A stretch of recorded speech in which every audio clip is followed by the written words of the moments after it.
Welcome to the Go Big Redcast, the Husker Fan Sports Show. Short week, so we got a lot of work done yesterday, just in the week to get ready for a Friday night game.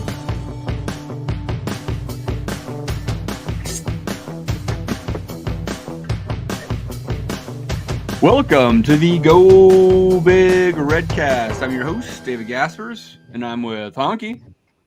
The Huskers had trouble getting out of the tunnel walk last week. The garage door wouldn't open up, and the way that we played, kind of upset that it did. All right, I'm also with Boomer.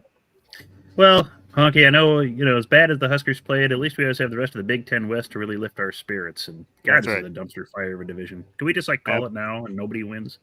Yeah. That's right. And also with Talon, Redcast Strong.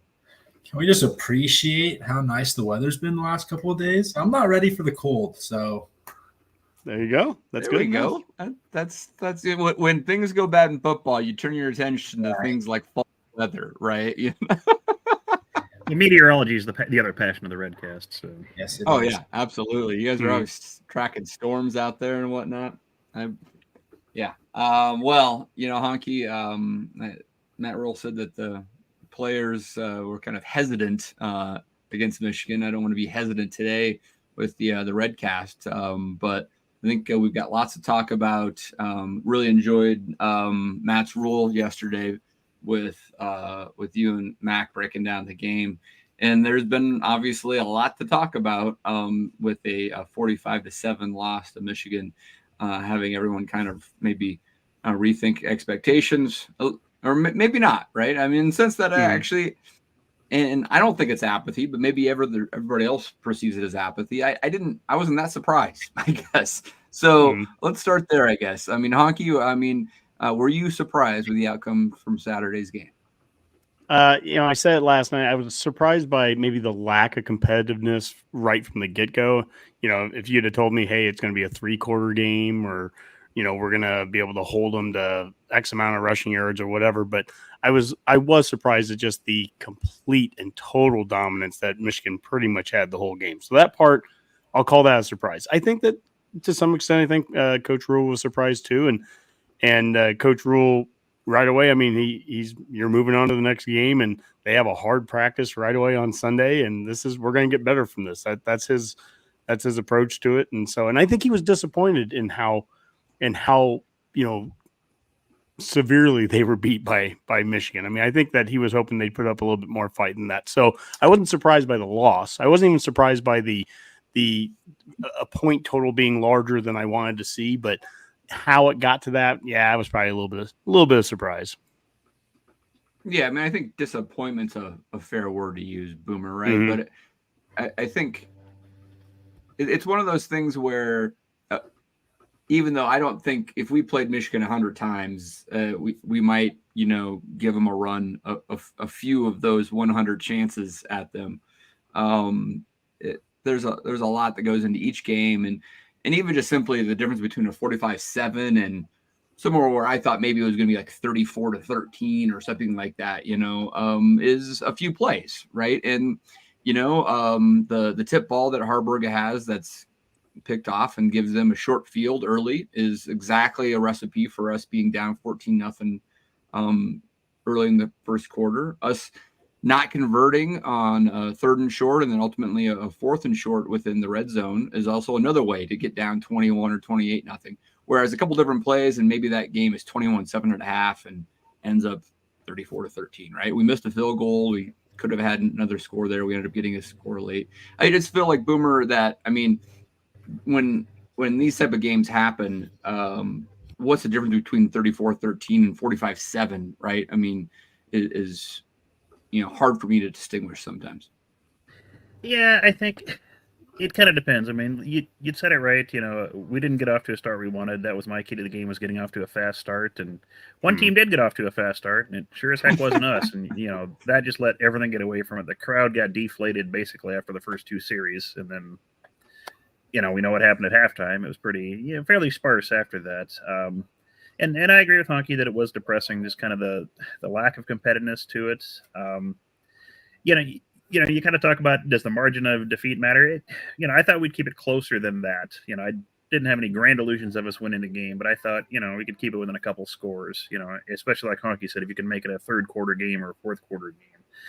The depressing part about it is if you compare the two teams, Rutgers played Michigan far more competitively than Nebraska did. That game was 14-7 at half. I mean, the final margin was similar; it was wide, but Rutgers could at least look at that and say, "Hey, we were close for half the game and could have been tied easily at half at that game." So I think that's where my biggest disappointment is. But how did it get to 14-7? Right? They got 7 points on a one quick slant pass that Michigan didn't defend well. Kind of like how they gave up a 74-yard run in the fourth quarter against us. They didn't defend well. I'm sure they're not happy with either of those plays, but one happened in the first quarter and one happened in the fourth. And then they actually had a punt return. Rutgers had a punt return in that game, didn't they, early? I could have put them up 14-0. They got called back, actually. So, and they missed a field goal, too. Yeah. I mean, they were points that Rutgers had. Yeah. Yeah, I'm just saying that the difference between us being down 28-0 and Rutgers 14-7, it sounds completely different. To be honestly, I don't think Michigan was going to lose that Rutgers team either, right? They weren't quite as sharp and all that type of stuff. Talon, you watch lots of college football and watch a lot of good college football because you follow the Alabamas, Georgias, Oregons of the world. How does this Michigan team kind of stack up to those types of teams this year? Well, I think it's pretty evident that, they have one of the best offensive lines in the country. Obviously coming off of back-to-back college football playoff appearances, I think this is actually their deepest roster they've ever had. I mean, they play 8 deep on the defensive line. They have 2 running backs. They have 3 guys they can get the ball to. J.J. McCarthy's in his second year being the full-time guy. I just think this is the year where I think Jim Harbaugh is really trying to put it all together and get over that hump of getting over the semifinal game, right? I think ultimately I don't think there's really anyone in that conference that can compete with them besides Penn State. I think Ohio State's got a lot of talent, but I don't think Penn State's the only team that I think can match Michigan like physicality wise. Right. Defense to defense, I think that would be the only team in the Big Ten who has a shot at really, containing that offense, containing that run game. I think Michigan's for real. And ultimately, I think they should be ranked number 1 in the country. Yeah. I mean, they probably have as good of a resume as anyone else out there right now. Well, we'll find out if Penn State or Ohio State can give Michigan a run for their money in the East. But to Honky's point, the West is wide open, and we'll maybe talk about that a little bit as we go. But Honk, I think we have got some tweets of the week and mailbag, right? Yeah, let's go ahead. Let's start with the tweets of the week. And the first one here was volleyball. They had 5 consecutive wins against ranked opponents. It's the first time in program history that's happened. A great run that they've been on. And they finished that last week with a sweep out there in Indiana. I don't know if you guys had a chance to watch any of the games, but a great couple of wins there by them. And that gets followed up by, I thought this was a pretty cool photo. And it was during that volleyball game, the men's team, they were getting ready for, I think it was the Friday night practice that they were doing. And they were watching the game from the locker room. And I just think that's a really cool thing. I love it when different teams within the athletic department are supporting other teams. And so here the men's basketball program supporting the volleyball. So I thought that was a really cool tweet. And that leads us into a basketball one. And bring that up here. And it was Andy Katz. He had his best shooters in the country. And Dave thought maybe you'd like this one. Best shooters in the country. And right there, number 1, Keisei Tominaga, Nebraska. That's national. So what are your thoughts when you look at that list? Yeah, well, I mean, from a pure shooter standpoint, I don't know if he's wrong, right? I mean, how does that translate to points per game or wins for Fred Hoiberg's team? I don't know, but I think, if you look at Casey played in the World Basketball Championships this summer and was an intricate part of that Japanese team that got their first victory versus a European squad. I mean, that was a really, really interesting and fun thing to watch. He plays at a very high level against NBA players right now, right? He did it this summer. Can he take that and translate that and be a all Big Ten scoring guard in the Big Ten is what we want to see, right? And we saw a little bit of that at the end of last year, and maybe this will continue on, and that's what he wants to do so he can get drafted and realize his dream of the NBA. So I hope that list is right.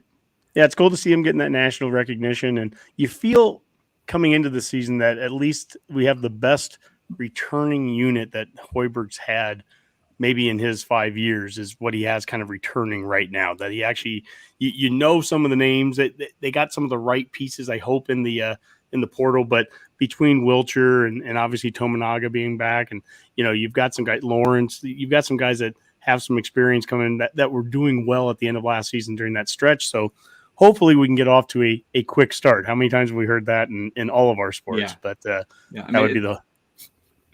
Yeah, it's not a perfect roster, but to your point, it's probably the best that Hoiberg has going in, at least from a proven standpoint. And it's a pretty light non-conference this year.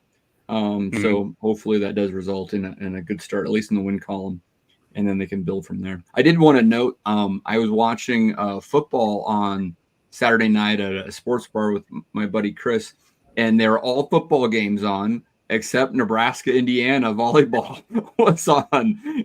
So that was pretty cool. Like we're in downtown Denver. It was the Oregon bar and the Florida bar that pretty well, Honky. And we're watching all the night games, and there's Nebraska, Indiana, which was a little scary at times. But it was pretty cool to see volleyball there along all the other football games. Absolutely. Well, next one that we have up here, and this kind of can lead us to the next conversation. We even have a couple questions right now in the comments that are about grandfather clauses and all these things that are going to be going on with Memorial Stadium. But this tweet was from Mitch Sherman, and we really haven't had a chance because it came out last Thursday, so we haven't, as a Redcast, had a chance to talk about all the stadium stuff. But Mitch Sherman had current capacity of Memorial Stadium after the recent seat widening on east and west sides is 82,841. The expected capacity in 2025, roughly 61,000. That's after they obviously would take down South Stadium. The expected capacity upon completion of the project is about 73,000 to 75,000. So roughly somewhere between 7,000 to 8,000 less than what they have right now. And then the attendance figures add an additional 4,000 to 4,500 for staff, media, et cetera. So, you can look at that. And if, let's say, the capacity is 75,000, you could conceivably, maybe on the really, really big game, maybe we could get up to 80,000 if there was 5,000 people there that were staff, media, and so on. Like the biggest game, maybe we could have an 80,000 number, but we'd be somewhere upper 70s probably would be kind of a normal capacity moving forward. The other thing that I wanted to, along the same discussion line, Caleb Henry here talked about the sellout streak includes Memorial Stadium at capacities of starting in 1923. It was back when it was 31,000. Then it was up to 48,000 in 1964. Got up to 52,000, 65, 62,000, 66. I mean, it goes on. There's about 10 different numbers all the way up to 88,047 was the biggest it was. That was in 2015 to 16, and it's kind of gone down a little bit since then. But Memorial Stadium has sold out regardless of the size of the stadium there. So anyways, we haven't really had a chance to talk much about it. We have questions in the comments about grandfather clauses that honestly, I think Kurt Payne here asked, can you guys explain the grandfather system we have with season ticket holders? How will that going away impact fans? I don't know a lot of answers to that, but let's just talk for a second. What were your thoughts when you heard the $450 million expansion project that Trev was talking about, Dave? Yeah, well, I mean, I think we kind of predicted this, and in fact, some of the very basic renderings that we saw reminded me of Honky trying to visualize a South Stadium that's stacked upon itself, like other big football stadiums around the country are. So, I mean, this is no surprise. South End Zone has been the rumored renovation project for a long time. A little surprised maybe than the timing of the announcement, right? And, I mean, we'll figure out what the attendance is. You're right. I mean, it is odd that we're going to go down in seats, but we're going to have chair backs. If I'm hearing right, east, west, and south, all seats in those three portions of the stadium. That's almost unprecedented at the college level, right? It just doesn't happen to have that many. Typically, you have bench seating, a higher percentage than that. So that's going to be interesting to see. The total attendance being around 80,000 probably sounds about right. When we were kids, it was 76,000. And getting up to the 91,000 was always really cool, but a lot of that was the media anyway, right? So I guess we'll continue to see that. I guess I'll ask Talon, who is probably as a student sitting in the south end zone. Is that right, Talon? Yes. Right, and you are going to be there for a few more years. At least next year you'll have the same seats, but then potentially you're going to be impacted by this. How are they going to handle the student section during at least the 1 year of construction, right? Maybe they move it to I don't really know. Maybe they move it to the north end zone for a season. Maybe they do that, or just to keep that your students in one part of the end zone. I don't know. That's kind of weird. Boomer, I'm curious, just really quick, Honk, and you can answer this too, but clearly they aren't completely selling out the stadium with season ticket packages, because over the summer you would still get emails saying, hey, a 3-ticket package to these games or that games, or games and tickets are available for Northern Illinois, etc. Like, how much we don't know, right? Everybody just presumes that 22,000 people are being displaced for at least that one season as the South Stadium gets rebuilt. Maybe it's 2. I'm curious on how much extra seats they've got for those folks on a temporary basis just to move them, because they're still selling, seems like, thousands of extra seats on a week-by-week basis. Yeah, that's true. I can't imagine they have 22,000 extra seats on a week-by-week basis. No, but it's, and like you said, a good percentage of that South Stadium is students, so that's also something that's accounted for as well. So I don't know exactly what percentage of season ticket holders in South Stadium. I've never seen that announced. Did anyone ever seen that number anywhere? How many of those South seats are? That's a good question. Yeah, how many season ticket holders, non-student season ticket holders, are in the South Stadium? I'd be curious to know the actual numbers of that. And some people did bring up the whole grandfather ticketing, and that's something Trav talked about. And there were studies done. It's just how far. How many grandfathered season tickets we have at Nebraska compared to other programs, and it's very extensive.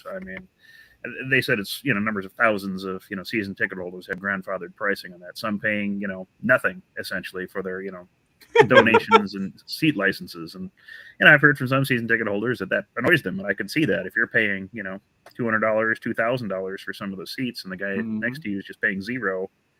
I could see that ruffling some feathers here and there. What they're going to do going forward on that, they're going to reshuffle that ticket pricing and, get rid of that. Most of the teams, the Big Ten, were nowhere near what we have in terms of that. I think in their study, they said like Iowa was the next closest with a couple hundred grandfathered in tickets. And then places like Ohio State and Penn State don't have any. They don't have any of the grandfathered tickets in. So that's, definitely something changing how we sell tickets and how we bring it into, the more modern era of football. And then, on top of that, the other big question with how they deal with season tickets going forward is usually they base your priority of being able to get tickets based on your past donations, like your seat licenses and all that stuff. You get a certain amount of points, and whoever has more points gets to, choose their seats first. And that's going to be a big question. And I don't envy how, Trav and everyone's going to figure out, what do you do with these grandfathered tickets that they have had no donations or seat licenses over the last decades? They may have had the tickets for that long, but they haven't had to make any donations. So how do you work that in?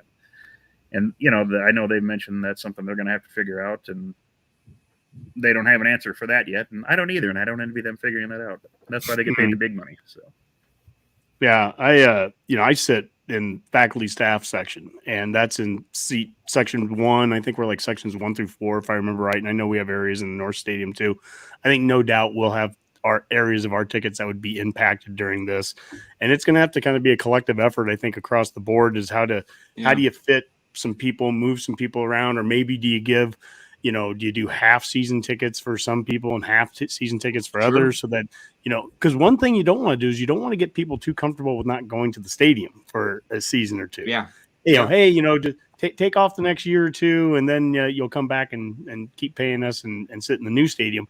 Well, you give people a couple years, and all of a sudden it's like, yeah, you know what? We got used to not going to games. So they got to they've got to play it the right way. And it would be very helpful if during that year or two, if it's 2025 and 26, it'd be very helpful if we were doing well on the football field during that time too. So, that's really, that wouldn't hurt. I will say, Talon, when we were going to school, they had threatened to move us all to the upper balcony, if we would if we weren't going to start standing on the bleachers during games. So maybe they'll just stuff all you guys up there now out of the way. So no worries. Yeah, there. When we were in college, balcony, they actually had like season ticket holder or older fans were sitting behind students.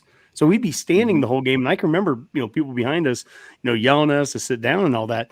And it was one of the things that always stuck in my head. And so when we talked about on this show months ago, we were like, whatever they do at the South Stadium, create a designated student section. And that's exactly what they're talking about doing right off the field, the entire South bottom, whatever that's going to be. If it's 30 rows, let's say, and from east to west along the South side, it's all going to be student section.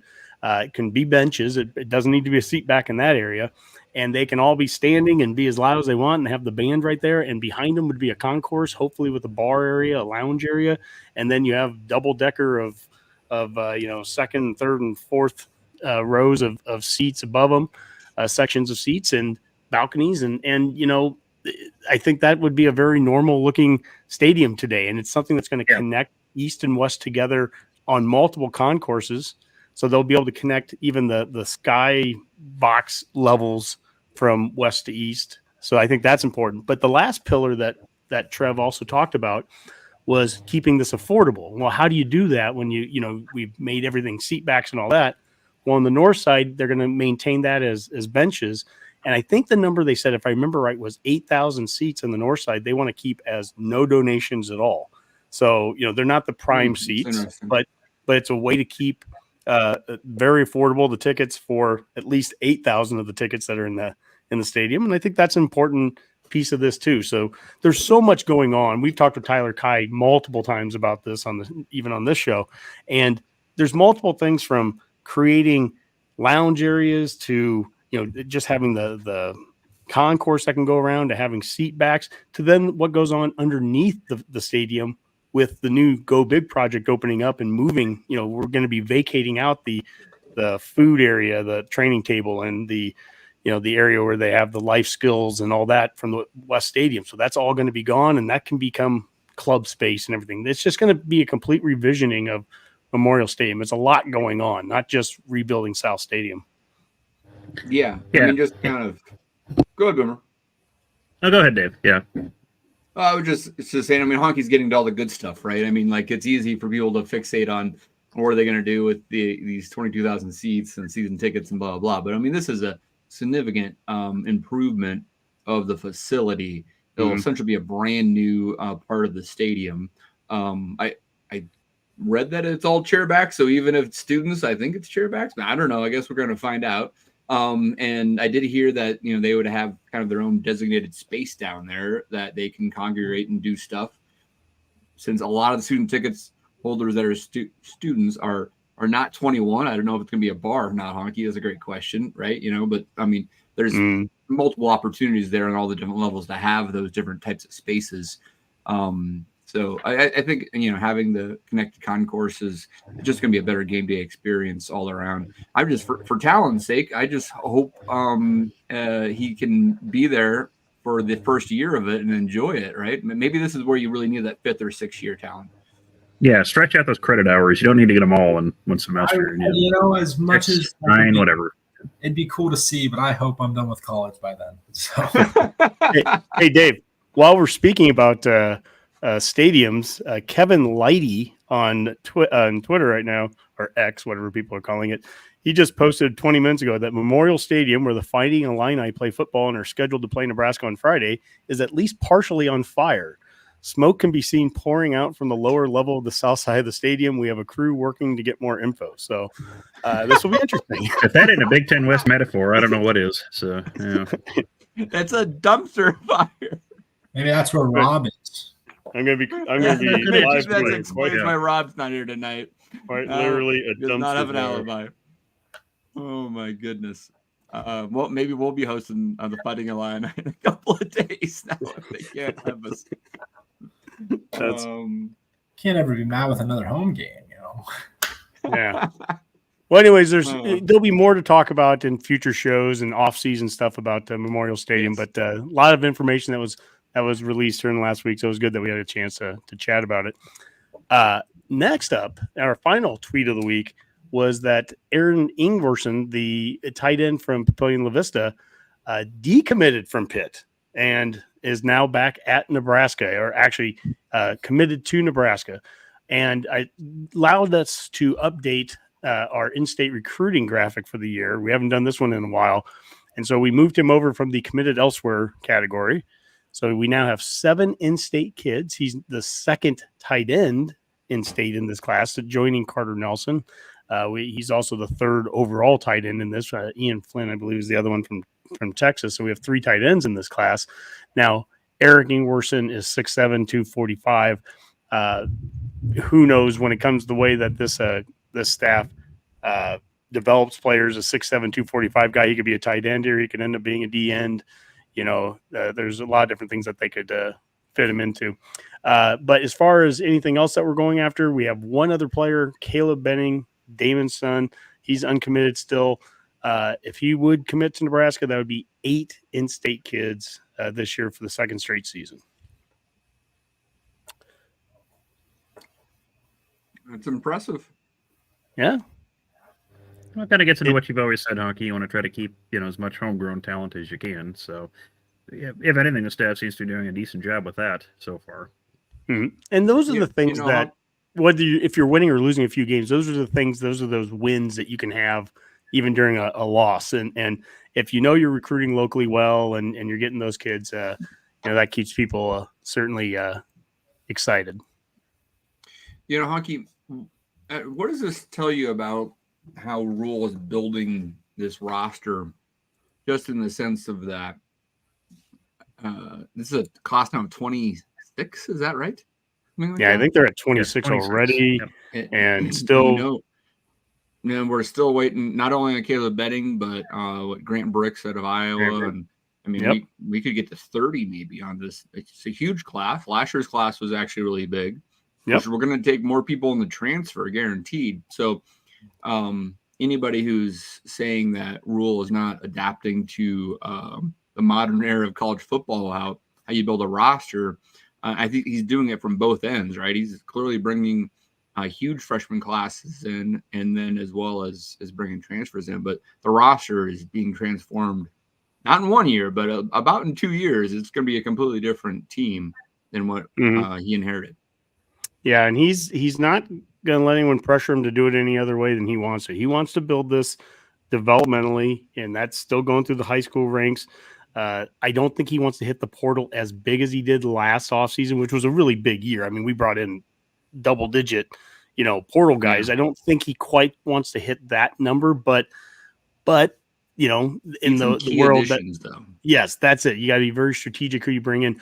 And no matter what, if you're going to bring in 30 high school kids and you're going to bring in some portal guys, then it's going to be really important from an NIL perspective that we have some packages available to be able to have a roster that's larger than 85 scholarships, because there's going to be a good chance that we're going to be above that. And, there's guys that can be, quote unquote on scholarship being on NIL. And that's going to be, that's as important as anything, is making sure that we can, have a way to get all these guys onto the team.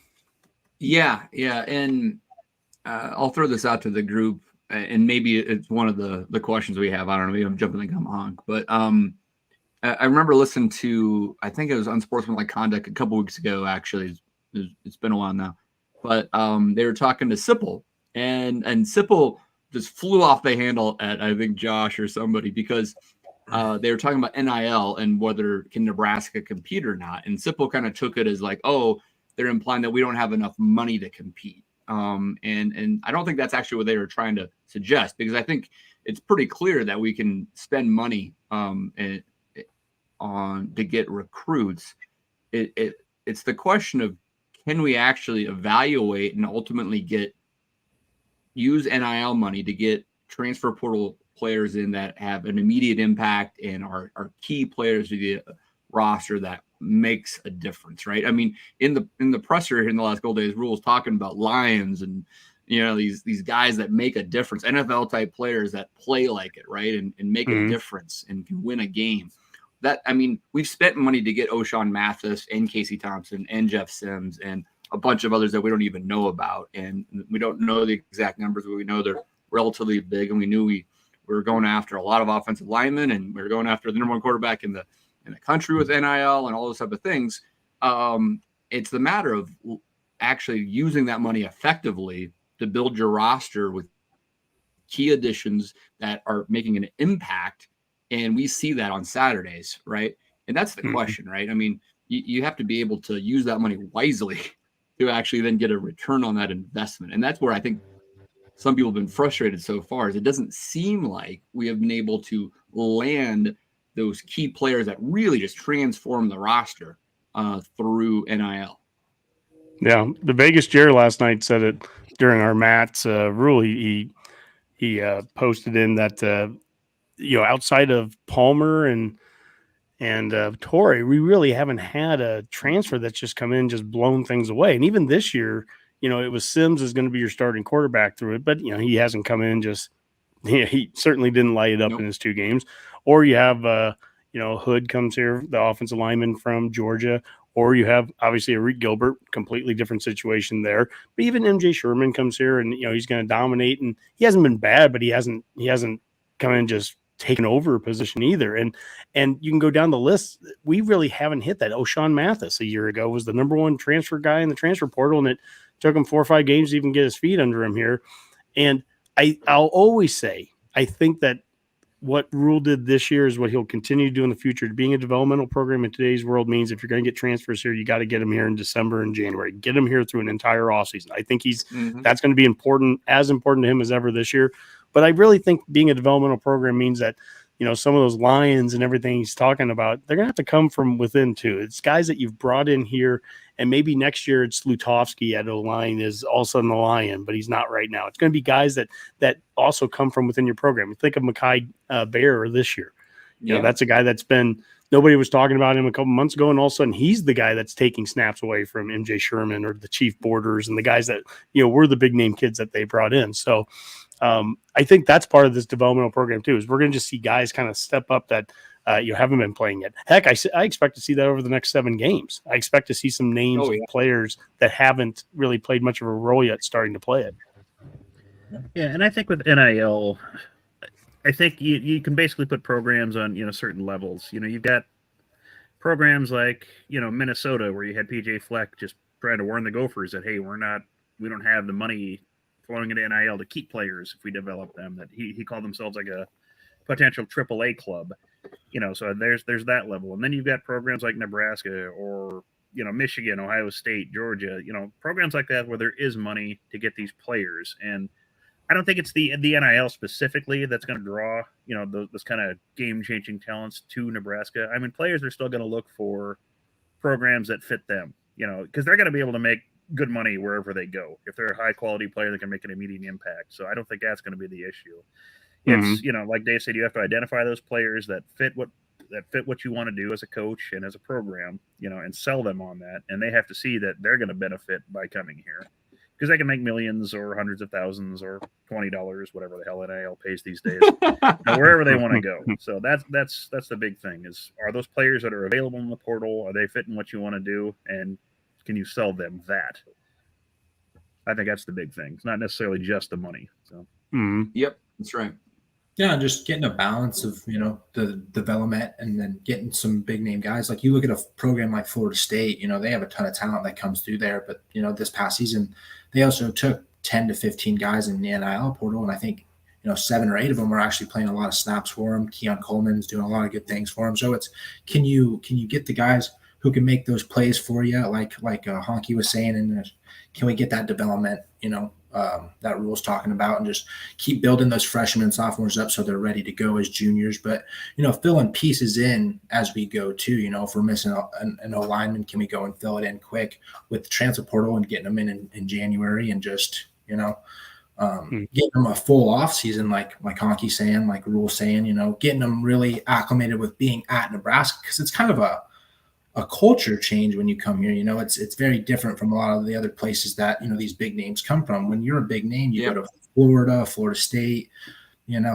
those, different climates than Nebraska. So you have to get in here, get acclimated to the program, to the culture, to the history, to the tradition.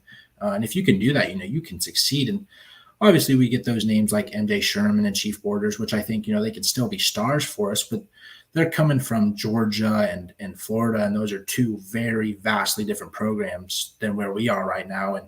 And can they live up to those expectations of where, they were? And, MJ Sherman's won back-to-back national championships with Georgia, and then coming here, it's just a very different culture, very different. Sure. All that type of stuff. Yeah. I think Keon Coleman's a great example there of a guy who had established himself relatively early in his career, still at Michigan State, though. And then Florida State just picks him off the roster, right? And gives Jordan Travis someone to throw to who is a game changer on the outside, right? And, I mean, you kind of thought O'Shawn Mathis was kind of like that for us, but he was also like a 5th or 6th year senior who was trying to improve his draft stock and wanted to prove that he could play run defense. So maybe not quite. That's the closest apples to apples. But like the MJ Shermans and Chief Porters are the ones that were pretty highly regarded, but didn't play that much at those stops, right? Same with Corey Collier, for example, at Florida. And still need to prove themselves. Whereas Keon Coleman was doing good things at Michigan State before he came over. So that's where I'm looking for next year. To Honky's point, if we don't take 15 guys, we only get 5 or 6.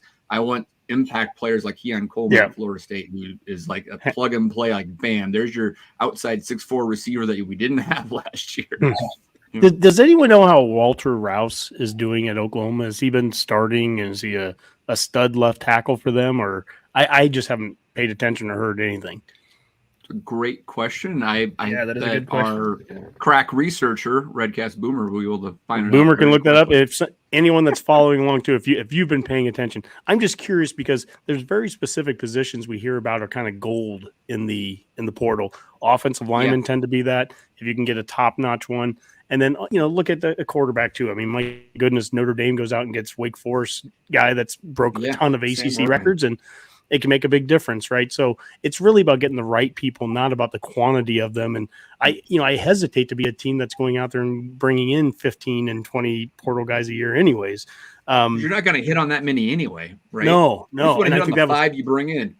Yeah, I think that was Vegas Jair's point last night anyways, when he mentioned that, where he's like, gosh, we've brought in a ton of dudes the last few years, and how many of them have really, truly dominated. So anyways, I think that's a good finishing spot there on the tweets of the week. And it leads us into the mailbag section. And we have 2 questions here that I'll go over because they're deep questions. But while we're doing this, everyone that's following along, if you got other questions, throw them in the comments and we'll see if we can add a late mailbag in here.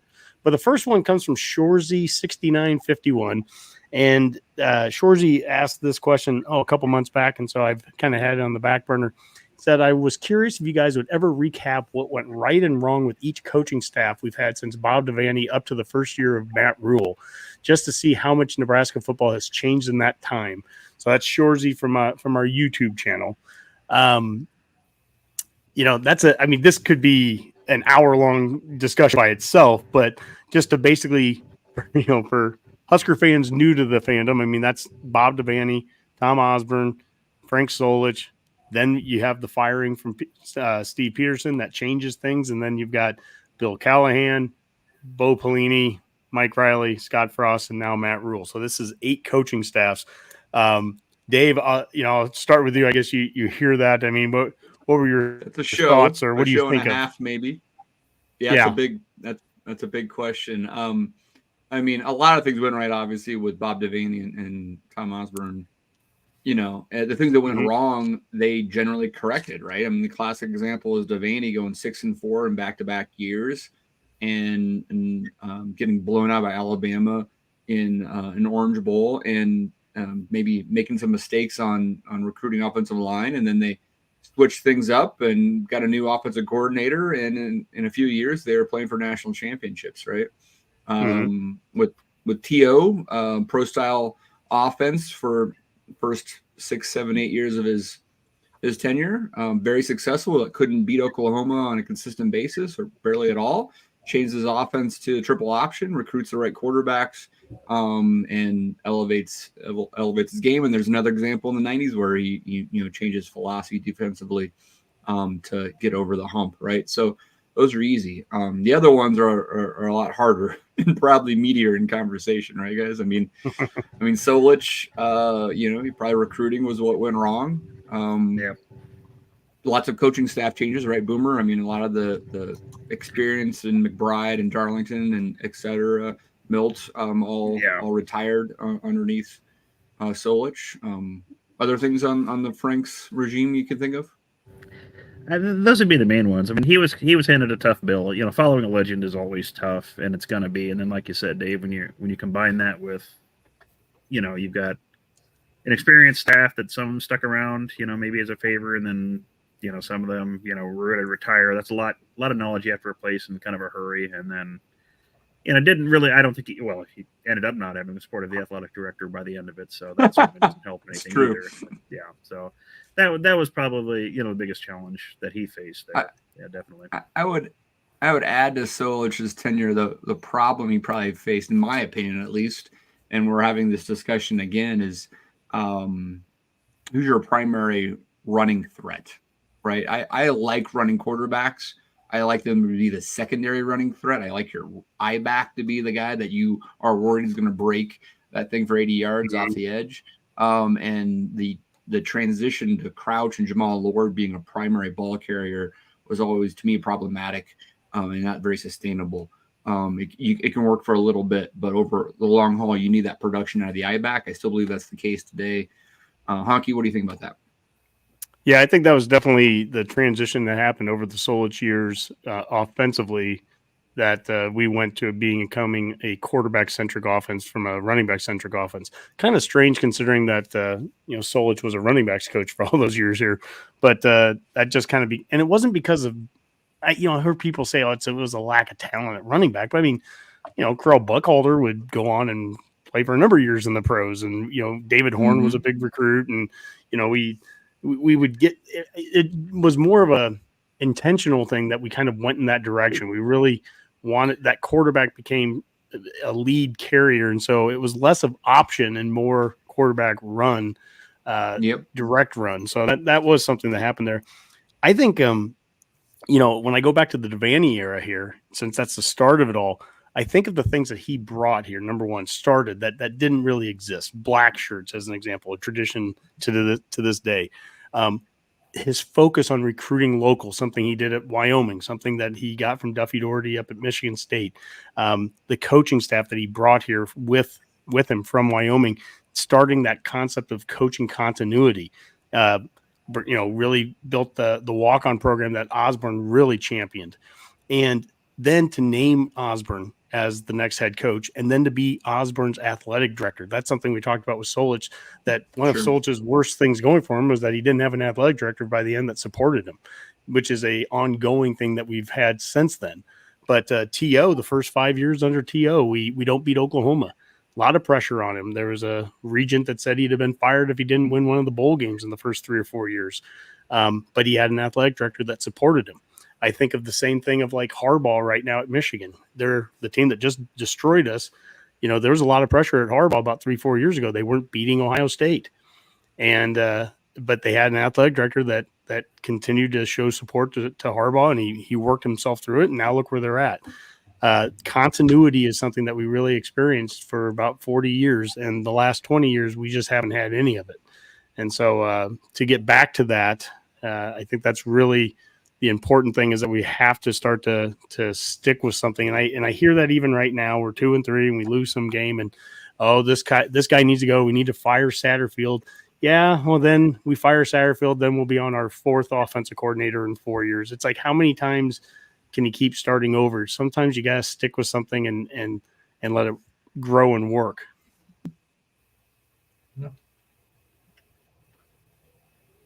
Anybody want to take on Bo? Anybody want to break down the Bellini there? Skipping right over Callahan? Yeah, we all know what happened with Callahan. Well, Callahan's certainly biggest recruiting.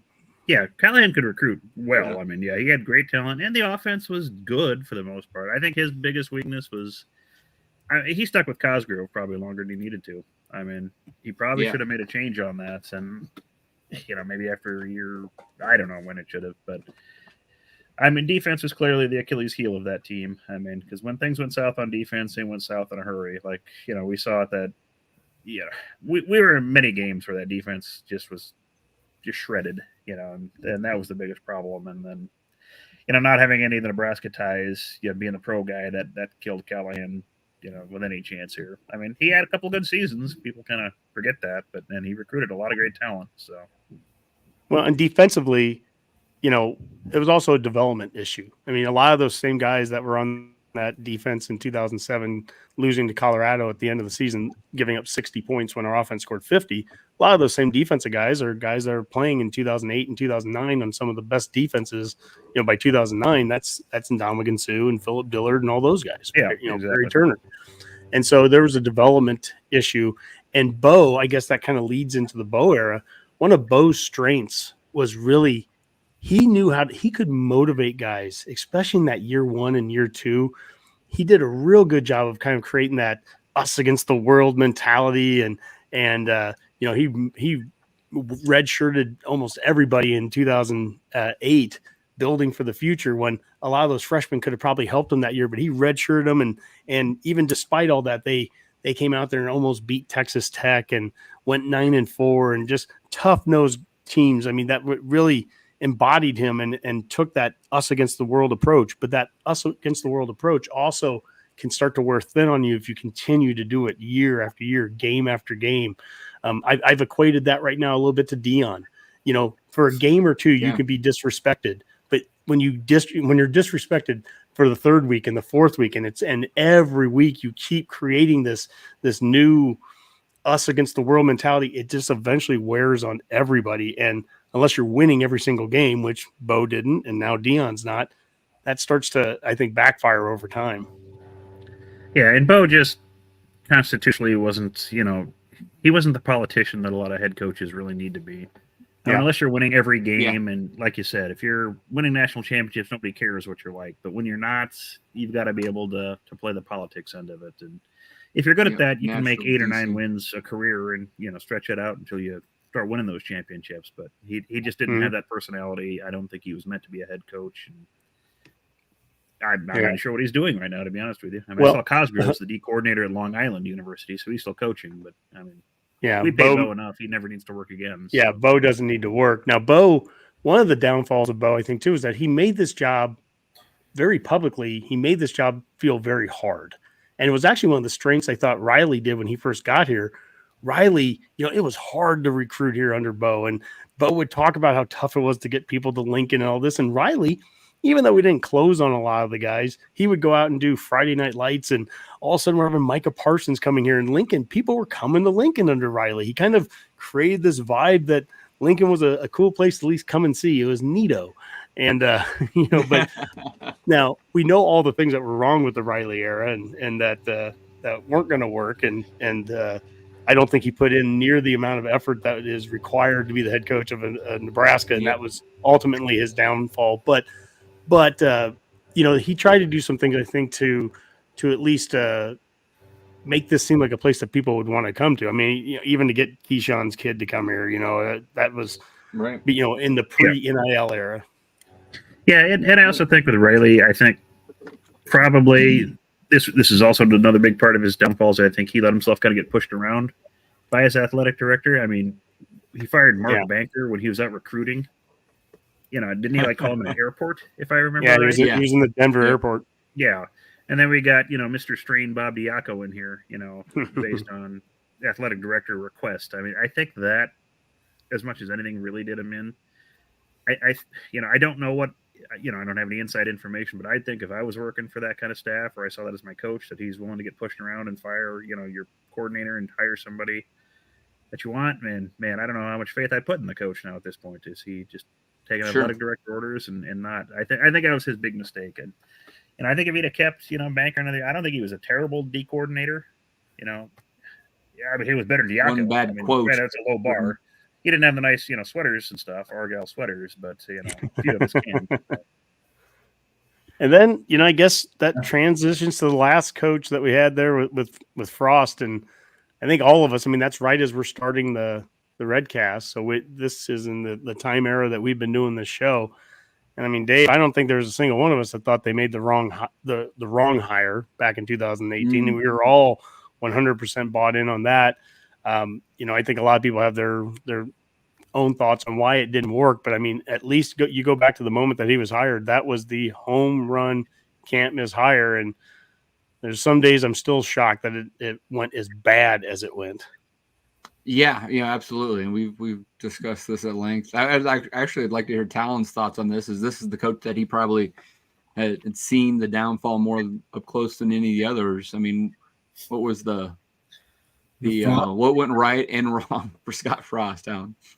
I think what went wrong is we just weren't a very tough football team in the fourth quarter. We weren't resilient when things got hard. The second we got into a close game in the fourth quarter, we kind of just fell apart, with fumbles. And, we had talent. He recruited pretty well. We got the quarterback he wanted. And I think his ability to change over the years is kind of what did him in, after we had one good year of a great defense.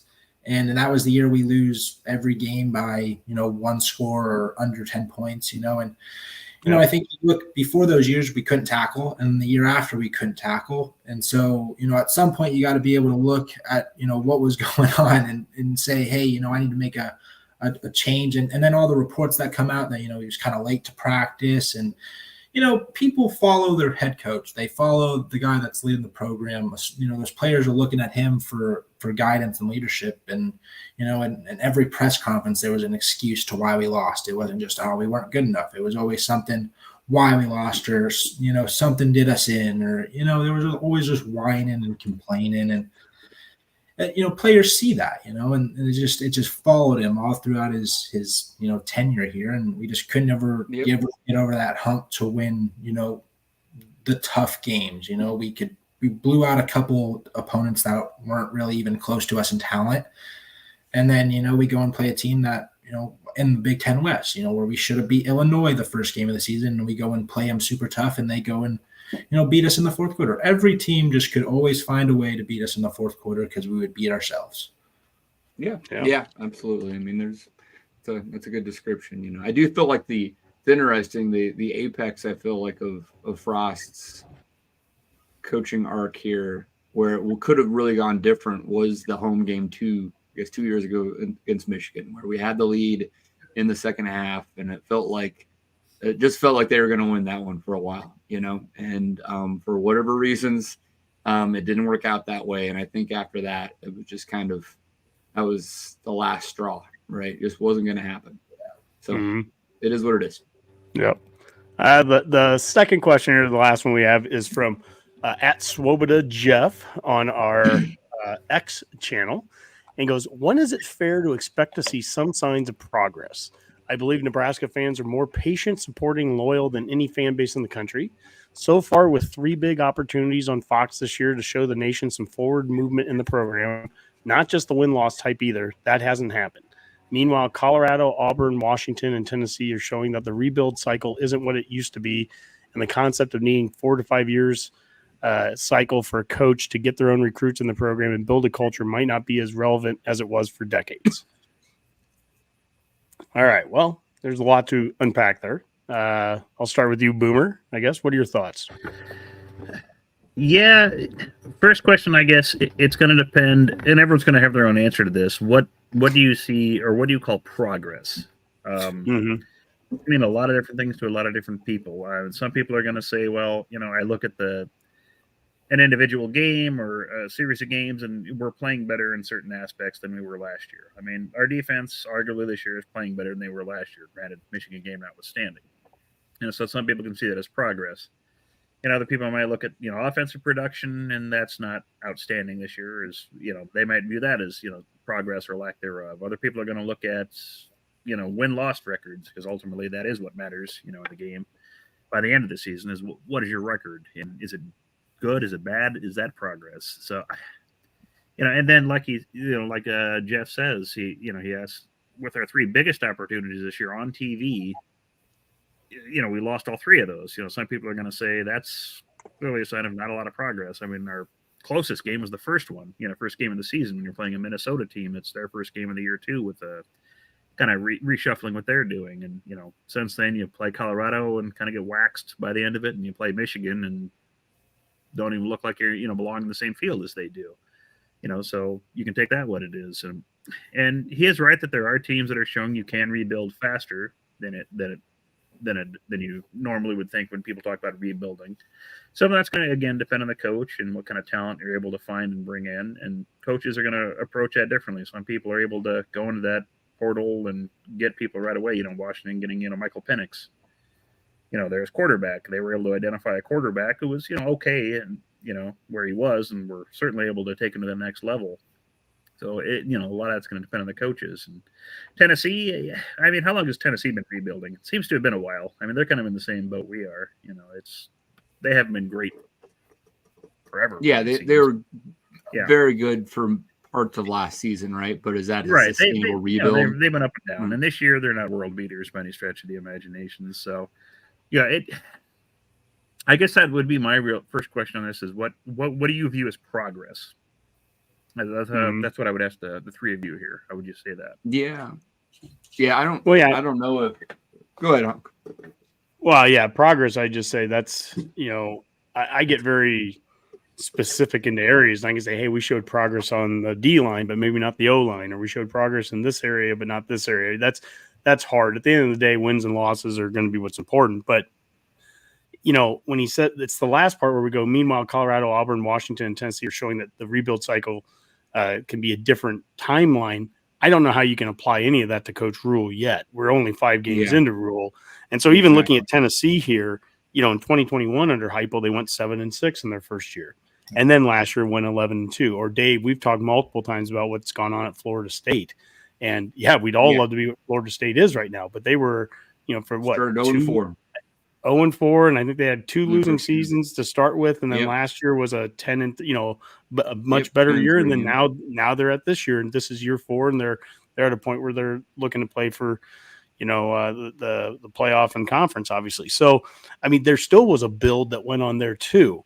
So I think that it's frustrating because we're 5 games in, and even if we just would have just won the Minnesota game, just winning that one game, we're sitting at 3-2, and we already have a win in our division in the conference. I mean, it would probably change everything, but we're not. We're 2-3, but I don't know. I can't think that big picture yet with Rule because it's just so darn early. I can't look at Colorado and look too big picture because it's just so darn early. They could turn around and lose a whole bunch of games this year. So, yeah, I agree. It's a great question. It's a lot of stuff going on here from Jeff. I mean, those examples are not good examples, in my opinion, to your point, Hawk. I mean, at Colorado, I don't know if prime time is going to be there in 2 years. In 3 years, they may be restarting again on a rebuild, right? So is that what we wanted? I don't know. Auburn is always going to have more talent than most, actually. I'm not dissing Jeff. I've had this question from him before. Washington, to your point, I mean, this is what, year 3 or 4, and they got their quarterback in Penix, right? And he's a 6-year guy, right? I mean, maybe we might have our Michael Penix Jr. next year in this roster. I don't know, right? Tennessee accelerated quickly, and I think they're going to take a step back because they don't have a great quarterback like they had last year, and I don't think they're going to have a great record this year at the end of the day. So I don't know. I agree that it doesn't take 4 or 5 years to build a program, but it takes more than five games, right? I mean, honestly, there's 7 games left, Honky. And to your point about the Minnesota game, we're 1 game off of where I think most people at the beginning of the season would have thought we were at, right? And it's hilarious to me with the whole Michigan thing where everybody's like, oh, we look so horrible. And I'm like, didn't think we were going to look that good in this game. But these next 7, I think we could show progress just in these next 7. Right? They've had this conversation on the radio this week of like, well, this is a must win. I think you might have even said that on Matt's Rule last night. Like, this is a must win game against Illinois. Well, yeah. I mean, I guess maybe for the Big Ten West, but if this is the race for 6 and you're telling me that we can't go 4-2 after that, then yeah, I guess it would be a must win. But you look at that schedule and there's a bunch of toss-up games in the last 6, right? And you're telling me we couldn't beat Northwestern and Purdue at home after a bye to get to 4-4? If we get to 4-4, we can't get to 6-6. I don't know if it's a must-win. They got to play better. I tell you what, if they come out flat and don't look good against Illinois and we lose by 3 touchdowns, yeah, that'll be disappointing. Do I think they can win on Friday night? Absolutely. And what if they did win? Would it make things a heck of a lot easier to get to 6? Yeah.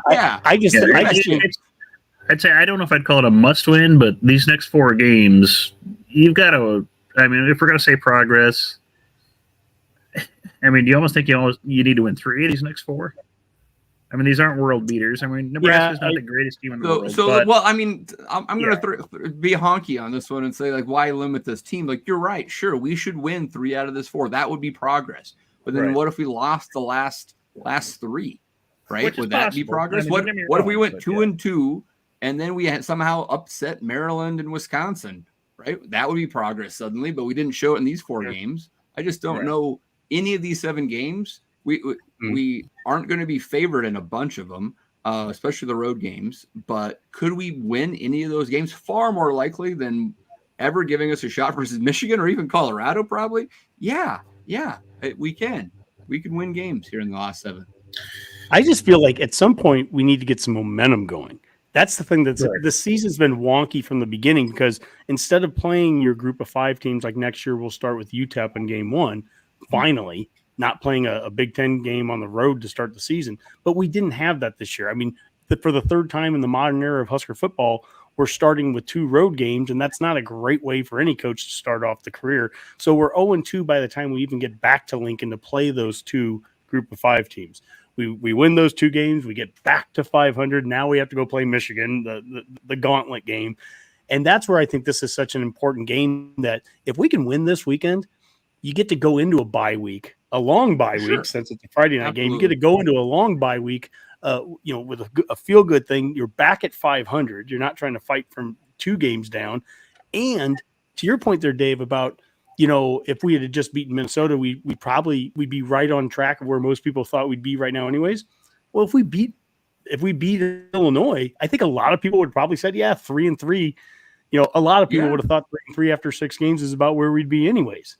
And maybe it's just different because we ended up winning a game that people didn't expect. So, I think the mentality, I'm all about the race to 6 and getting to that halfway point. You're right. If we don't win this weekend, it's not that we can't hit 6. I mean, we're going to fight for 6 until it's mathematically not possible. But boy, a win this weekend would be, I think it would just do wonders for Husker Nation, period, going into a long bye week as well. And imagine a fairly quiet 2 weeks of Husker football where, people aren't, screaming and hollering for I new totally coaches. get it. I feel that's almost more the fans. We'd be better off if they're 3-3. The fan base would be. You're right. I don't know. I have faith that Rule is taking the long road here, and 2-4 won't be the end of the world for him or his coaching staff.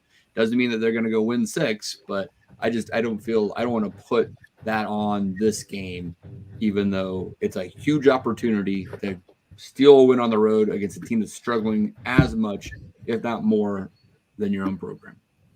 Yeah, I mean, I don't think this is a must-win game by any means. I mean, we can definitely win it. We can definitely win. There's a bunch of games out there that we can definitely win, but if we're 3-3 going into a bye week, like Honky's saying, there's a ton of momentum going into this week.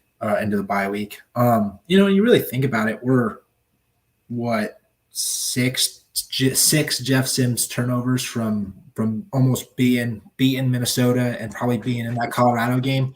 Not blaming it all on Jeff, but there's no reason we should have lost 36-14 to Colorado. It is not like Colorado we just outplayed us that entire game.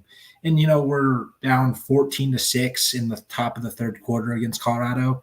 And, they have and the rebuild and stuff like that with Colorado, like those teams that he named found their quarterback. Colorado found Shador. Last year, Tennessee found Hendon Hooker. Washington met Michael Penix Jr. It took Florida State. Now, Florida State's a little different because they let their, Jordan Travis start as a freshman, and he's a fifth-year senior now. I mean, you have to identify your quarterback and then build around him. And I almost think we kind of missed with this transfer portal and almost did we maybe pick the wrong guy with Sims, or did we not see Heinrich being the guy in the offseason? I don't know. But I think if we can identify – or we didn't get – Yeah, if we can identify the guy and build around him, because I think this defense is good enough to do it. Heinrich's proven he's not going to turn the ball over a ton.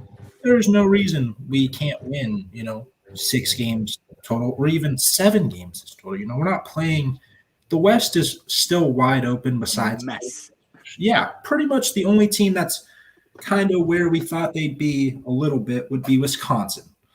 We don't know how well Iowa's going to look the rest of this year. They just lost Cade McNamara for the entire season with a knee injury.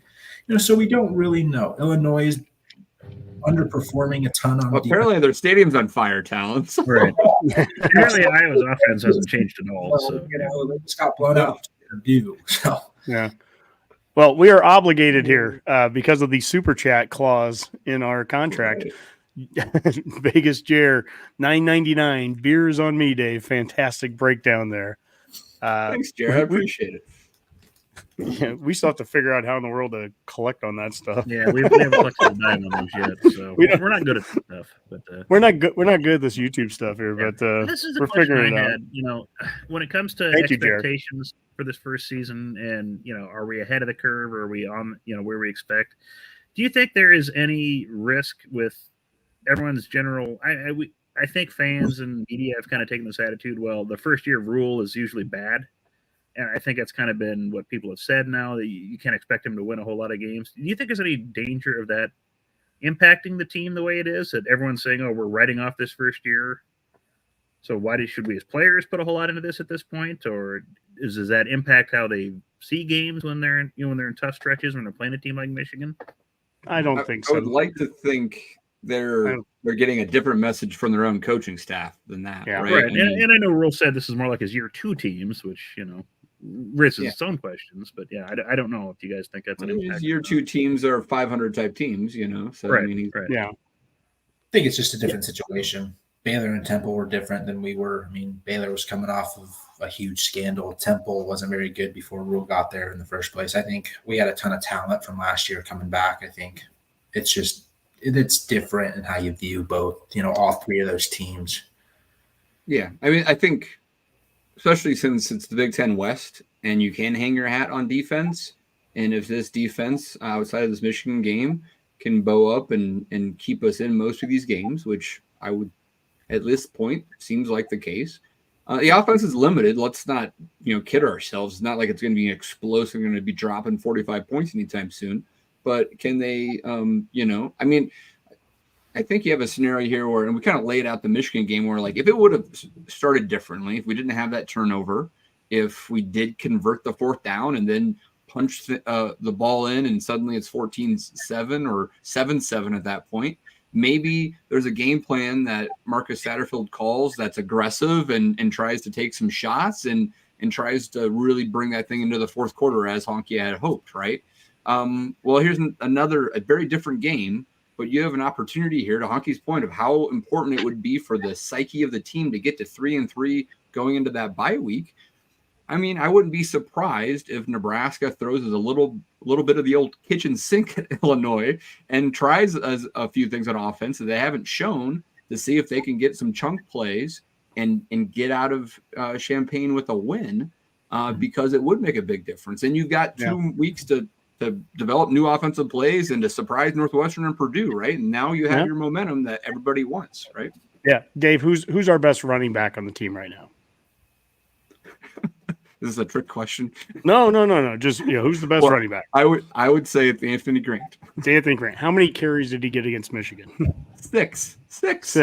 I mean, that was, if that's not playing to the future, I mean, that was, there was a point where, and I even respected a little bit. I respect the gameplay of like, shut it down. This is, let's get out of this game without, let's not lose to Michigan 3 or 4 times this year. Let's just lose to them once, and we could have lost every player and done it.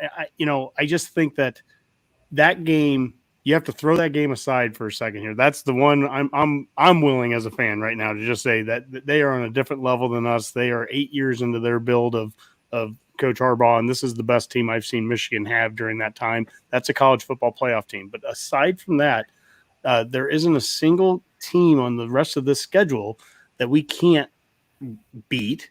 We can lose every one of them. Sure, we can go 0-7 these last 7, right? But we can win games here. And a developmental program means that that's not just an off-season thing. That's not just let's wait till next year until that one guy gets here to fix things. No, I expect a developmental program to be better in week 6 than week 5. I expect us to look a lot better after a bye week. I expect us to look, and someone just posted something about Fleeks there. I expect them to find players and move players around when there's injuries and stuff, and not just sit there. It's the thing that drove me nuts all last year with Whipple, where I just kept saying over and over again, we are so uncreative. We can't figure out ways to get other guys on the field. We can't line up in different formations or all that stuff. I don't see any of that going on right now. I see a very creative staff constantly trying to move players around and figure out different ways of doing things. All of a sudden, we become an option team one game where that wasn't really as big of a part of the offense a few games earlier. So I think they're trying to evolve to the talent they have. It's still remembering that this is it's season 1. It is still a season 1 thing. Yep. Absolutely. Yeah. I think we answered that question. What question was that? I forget. I don't even know at this point. Oh, that was Jeff's there. So our answer was 10 times longer than the question, which was pretty long to begin with. Yes. Well, anyways, good fun. Is there more questions, or that's the two? No, I think that's probably good enough for that. That was what I had for the mailbag coming into it, and we've already been going through people's comments and questions kind of throughout too. So I think that's probably a good place to stop. Only an hour and 12 minutes in. I mean, we're done 2 tweets and 2 mailbag questions. Took an hour and 12 minutes. Man, I guess I talked too much. This is a deep podcast, Dave. We can break anything down into. We're off our game tonight, right? That's right. All right, Honk. Are we ready for Betcast? We have more things to talk about before we get to the Betcast. You know what? Let me give my parting shot, and then I'll let you guys get over to the Betcast there. I wanted to show this one here. This was from retired Husker trucker, and he goes, Nebraska should be proud of what Selden Trucking does for our university. All trucking goes for away games is donated, along with drivers donating their time as well. One of the sharpest looking rigs in the country. You'll never see our trailer pulled with a basic looking fleet truck. And number one, I want to give credit there, and I believe that Selden Trucking, I think they're from Shelby, so down in the Columbus area anyways. Nice. I think that's really cool. But also, the photos in this tweet that they chose to highlight, do they look familiar? The Michigan trailer, the NIU trailer, the La Tech one? Those are the Redcast photos there. That's right. Awesome. Every home Friday, yours truly walks across campus and takes a photo. I've been doing this since years before we even started the Redcast. Whoever the opponent's trailer is, I always take a photo of it and post the same stupid saying, welcome whoever you are to Lincoln, Nebraska, home of the Huskers. And it's like one of the, I don't know, it's my little tradition to do. So I thought it was so cool to see the official Husker trucker posting those photos, and I think he was. And it's a good thing we don't have a legal department, Yeah. He specifically, I think, was calling out like Michigan's their fleet truck is like a white. It's like a white front, truck. I'm terrible with trucking names, but it's a white truck in the front of just like a Michigan trailer, and like ours looks really cool. I mean, ours is all. Selden has a lovely Kenworth semi there pulling that. That trailer. Yeah. So when does the opponent trucks usually roll in? What's your timing on your tradition? Yeah, I usually try to go around like the noon time. They're usually pulling in right around there. It's on the south side of the stadium. They have probably about the equivalent of like 10 or 11 parking spaces that they will mark off so that you can't park in there. And yeah, and there was one year, gosh, what was it? Who did we play a couple years ago that was like I think it was the one from New York. Boomer started with an F. Fordham. I think it was them. I went to go take their photo, and it was like a U-Haul truck. They didn't even have anything branded at all. I was like, what am I supposed to do with this? Like, I don't want to take a photo of this and welcome a U-Haul truck because that would almost be like, that'd just be rude to them. So, I didn't. That was the one game. The one time you didn't actually post. That was the one time I didn't post one because I was like, I didn't want to do that to him and embarrass him. But you could have done some collage work and made it look like a Fordham truck of some sort, I guess. Yeah. I'm sure they understand. Yeah. Right Anyways, on. I just wanted to post that one. So have a great Betcast, guys. Good stuff. Thanks. Yeah. We'll try. GBR. The Betcast Picks of the Week. All right, guys. Well, I don't know if it's as good of a week of college football as we have the last few weeks, but there are some penalizing conference matchups, and hopefully that can be a little bit better. I had a rough week last week. I tell you, there was some crazy games out there. Let's start with a game going on the same time that Nebraska takes on the Fighting Illini. K-State, 11.5-point favorites at Okie State. Oklahoma State has been playing at least 3 quarterbacks and seems like a complete mess, but somehow beat Iowa State like by double digits, I think. No, they lost K-State Iowa State, Dave. Oh, they lost. Iowa State beat them. Maybe Oklahoma State's been terrible this year. Other than beating it's a Arizona mess. State, they're a mess. Yeah. Yeah. So K-State, 11.5. What do you think, Boomer? Man, I haven't watched as much Big 12 as I normally do, in a season, but geez, Oklahoma State's a mess. K-State's been scoring, a decent amount of points, against everybody. They lost to Missouri in a bad scenario, but geez. Missouri looks good though.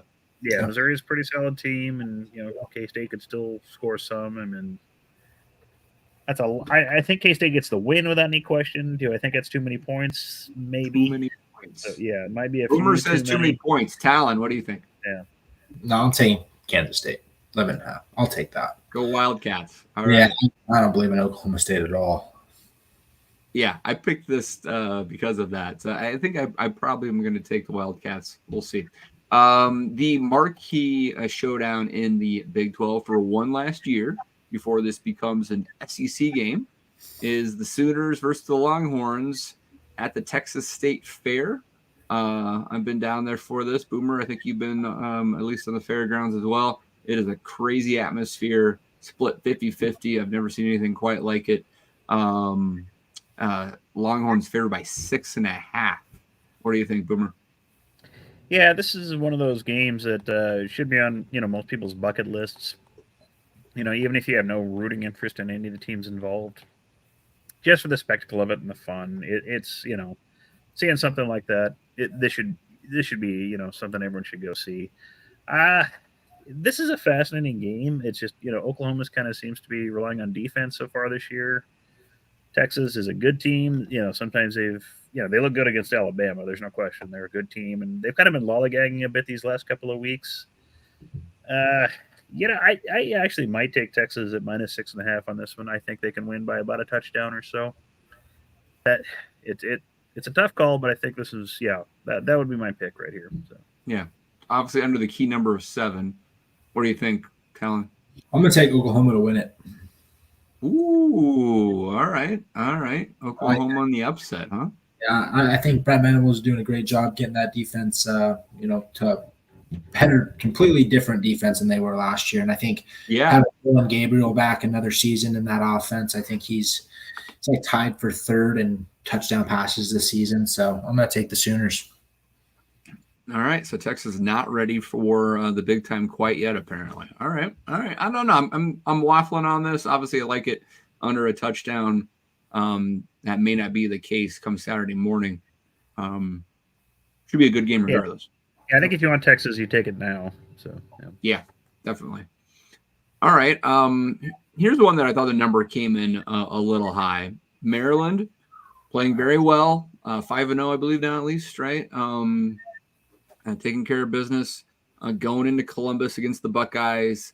Ohio State favored by 19.5. This is a number that's probably money usually comes in on the favorite, so I think Ohio State's going to be closer to 21 almost. That seems like a big number. I thought this would open up closer to maybe 15 or 16, and yeah, I don't know. Talon, what do you think about this? I would take Maryland to cover. I think their offense can put up points, and I don't know how much I trust Ohio State quite yet. Obviously, they go in and beat Notre Dame, but I think Notre Dame gives them that game a little bit in the fourth quarter. Yeah, I mean, that's one play from losing, obviously. Yeah, so I would take them to cover. I think Ohio State probably still wins by at least 10, but I think the Terps can keep it close till the fourth quarter, and then Ohio State starts to pull away. I think there's just a little bit too much of a talent gap, and Ohio State seems to always win these games. So, yep. Boomer? Yeah, I'd probably agree with that. I think Maryland can cover this. I think they can, play close enough to start the game to keep it from being a blowout. And, they might get a score or two late to keep it under that spread. I mean, Ohio State didn't beat Indiana by a whole heck of a lot this year. It was like 20-point spread, and yeah, they didn't look great against Youngstown even. So, and Notre Dame was a low-scoring affair for Ohio State. They haven't really been an explosive offensive team. So, unless you think they're going to completely shut Maryland down, which I don't think they're going to do, I think Maryland can cover that spread. If you're taking the Buckeyes, you think they're going to come out and play their best game of the year by far and just take care of business. There's a lot of different ways Maryland could cover this. Start hot and hang on, backdoor cover, just kind of putts around and keep it around 2 touchdowns. Lots of ways that Maryland could keep that under 19.5. All right, let's go from one big boy to the next. Alabama trying to get back on track with last week's win over Mississippi State. 2.5-point favorites going to College Station. Boomer, you've been down there to College Station. It's a tough place to play, but and Alabama has lost A&M. What do you think is going to happen this year? They have, but I rarely trust Texas A&M in any situation. Give me Bama on that one. They'll win that by at least 5 or 6, I think. So. Yeah, I like that number. Talon? Yeah, give me Bama. I think they come in. I think Jalen Milroe is playing a lot better than he has been. I think he got that start last week against Mississippi State to kind of get his feet under him. I think he's actually a really good passer. I think he just, moment was too big against Texas. I think they come out and win by 10. All right. Back to the Big 12, UCF. Still reeling from a 25-point disaster of a fourth quarter where they let Baylor come back and win 36-35. And going to Lawrence, KU only favored by 2.5. Do you think there's a hangover there for UCF, and can KU take care of business? I don't know. Is Daniels healthy again for the Jayhawks? That I don't know. That was my big question. I know he didn't practice on Monday, so that's why I'd be just kind of shy away from this until where he's at, status-wise. Yeah. If he gets announced that he's starting, this number is gonna move. So yeah, snag that quick if you think he's gonna start. Yeah, but if you got inside information, that too. Yeah, and talk around your friends at Lawrence. Someone's bound to do something. So yeah, and I think is Central Florida having quarterback issues too. I don't know how they ended up in that game against Baylor. Yeah, I don't know. I was surprised this number was as low as it was, and as I put it up, I realized it was probably because of the questionable KU quarterback situation. Yep. Talon, any thoughts? If Jalen Daniels starts, I think Kansas covers. I think they might cover anyway. I think their backup, he started the last 6 games for him last year, so he's got enough experience. I think Texas is just too much for him, and they don't have a ton of depth on the D-line going against Texas, so I think they cover no matter what, actually. All right, a couple more, guys. 2 ranked teams here. Kentucky coming off of a win versus Florida. but going down to Athens to take on the Dogs. Georgia 14.5-point favorites with that hook. Talon, I think Uga takes care of business here. I think this might be a game Georgia's on upset alert. They did not. Well, they were close last week. Yeah. Kentucky their running back, I think, had 250 yards rushing against Florida last week. And I think they have the quarterback in Devin Leary to kind of make some big time throws against that offense or that defense that Georgia has, where Auburn's Peyton Thorne couldn't do that. So I think Kentucky might find a way to win this game. So I'll take them to cover because I think Georgia's a good enough team to win this game. But I will take I think Georgia's on upset alert this week. All right. Talon saying a little money line sprinkle on the Wildcats, maybe, right? Yeah, Boomer? I would definitely – I think Kentucky covers that spread. I mean, Georgia's kind of living on the edge these last couple of weeks. They have not looked like, the Georgia the last few years where they were just kind of waltzing through. It's almost like they're bored. And they certainly haven't played this season like we expected. I mean, they have the easiest schedule known to man for returning, defending national champs, and they have not looked good in a lot of these games. I don't know if Kentucky will win, and I don't, I'm sure there'll be some phone calls made from SEC headquarters, if it is close. But they can keep that on, under 14.5. Georgia might win this by 10 or so, and I'll be pissed when they do, but that's beside the point. So I think Kentucky can cover 14.5 if you can get it at that. All right, across the board, take Kentucky. All right. Let's see what else we got. One more. Notre Dame 6.5-point favorites at Louisville. Notre Dame still struggling to score, but they always seem to find ways to win. Like last week. That pissed me off, Dave. That was a beat I thought I could have had. I bought Duke down and got him at like 7.5, I want to say. So I actually won that. I actually won, but I mean, Notre Dame really easily should have lost the game. So Talon, what do you think? Oh man. See, I really like Sam Hartman, but I think Louisville's offense is a little too explosive. I think they could probably get this, cover it. I think they might lose last-second field goal or something like that. I could definitely see that happen. I don't know if Notre Dame's living on the edge every week. It seems like they lost one, they won one. They're not blowing anyone out really. So they dominated that entire game against Duke, and then the fourth quarter they kind of just let Riley Leonard get going, and they definitely should have lost it. I don't know how Duke allows that that big touchdown to happen in the fourth quarter, but I think Louisville finds a way to cover. Yep. All right, guys. Not asking for predictions per se, but what do you think about Nebraska, Illinois? Seeing it right now at 3.5. It's been oscillating around that 3 to 3.5 number. That's pretty much home field advantage, right, Boomer? Yeah. I mean, this is playing neutral site. This is a pick 'em. If it's in Lincoln, we're probably favored by a few points. Mm-hmm. I feel it's priced about right. What do you think? Yeah, I just, the homer in me would always pick Nebraska in these kind of games. This is why I don't bet Nebraska games, just because of, the passion involved in it. Listeners, do what you want in this scenario. Yeah, we don't encourage betting Nebraska. Even not asking. Now. Since the game is in Champaign as far as we know, unless the fire takes the whole stadium out, then it might be here. So who knows? You may not be able to bet on this. If you want to get it early, I have no idea how a casino would handle that or how state law handles that. If the game was going to be in Champaign but ended up getting moved to Lincoln, can you bet on it? I don't know the bylaws that well. I'd ask our state legislature, but they still think it's 1953, so I have no idea if they would even know. So Talon, I'll ask it a different way. What's the key to Nebraska winning? A pass rush. There we go. Yeah, absolutely. That's a really good point. I think they've given up like 18 sacks. Illinois has. Yeah. And Altmaier is turnover machine. If he's not throwing INTs, he's taking sacks. So let's get pressure on that guy. Let's get a couple of pick sixes, whatever. And that's your. I love that. It's a good point, Talon. Is Leonard playing? I know he practiced. Cam. I don't know. Boomer, do you know Cam Leonard? I haven't seen yet. I don't know if he is. I'll have to check. That would be one of those guys that would get in that backfield. So and their defense, they had 2 preseason All-Americans on their D line, and they are not. Their defense 44 to Purdue. So I think we can Yep. find a way to win this game. They're up at half. Yeah, which is weird. How does that?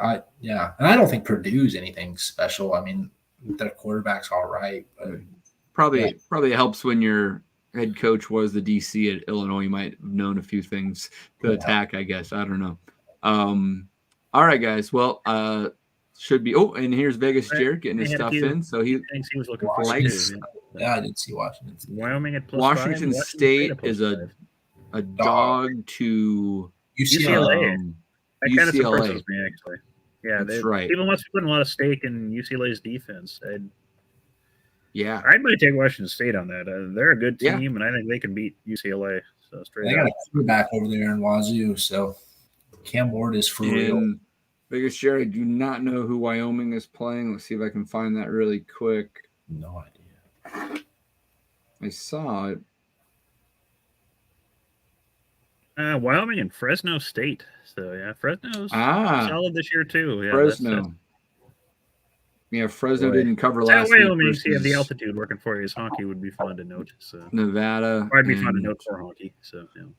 You could almost think about maybe Missouri, LSU at plus. Missouri's at plus 6.5 right now, and LSU can't stop anyone. So yeah, at least take the over in that game. That game at one point was live betting at over 100 for the total, and they hit it. Right? I mean, it was insane. Yeah, was that LSU no defense at all? LSU was up 9 in the fourth quarter. Come on, 2 touchdowns late in the fourth quarter. Yeah, I tweeted during that game that was like setting a record for the most dumb decisions in like a fourth quarter ever, and every team lived up to that. Jeez, they did a lot of stupid stuff. Yeah. All right, guys. Let's see if we can get out of here with some parting shots. And I will start with Boomer. What do you got for me? Well, my parting shot this week, on Friday, September 29th, we had the AFL Grand Final between Collingwood and Brisbane. I know I brought it up with a couple of people on Twitter, and a few of them said that was the first AFL game they'd ever watched. And if you did, that was a hell of a final. I mean, that's one of the best. A great example of why that sport is fun to watch. It was exciting. There was action the entire time, and it came down to the wire. So if you never watched AFL, please give it a shot. And, you can root for St. Kilda with me. Join that bandwagon, which has never gone anywhere, but it's part of the fun. But, yeah, next season when it rolls around, give Australian rules football a try. I think a lot of people would actually enjoy it when you get a chance to watch it. So I know some people did. It was great. So Fox Sports 1 a lot more often this season in particular. So apparently it's doing well enough that they're putting it on a little bit. Yeah, absolutely. So that's cool. All right, Talon, get me out of here. What do you got? I think all I'm going to say is, I think Huskers find a way to get this done this weekend, and horns down. I think Sooners take down Texas. I'm a little partial. I'm a part-time Sooner fan, so horns in your spare time when you don't have Nebraska reporters are not on TV. When I'm not absolutely depressed about the Husker game, I find a way to turn on the Sooner game. But it hasn't happened this season. I've been hurt a lot, so especially after this weekend, there was no turning on the Oklahoma game. I was deep in my bed, just sad.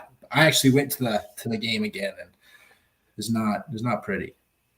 Not pretty. All right, guys, good stuff. We covered everything over 90-some minutes. Thanks for hanging on with me. And for now, let's call that a Go Big Redcast.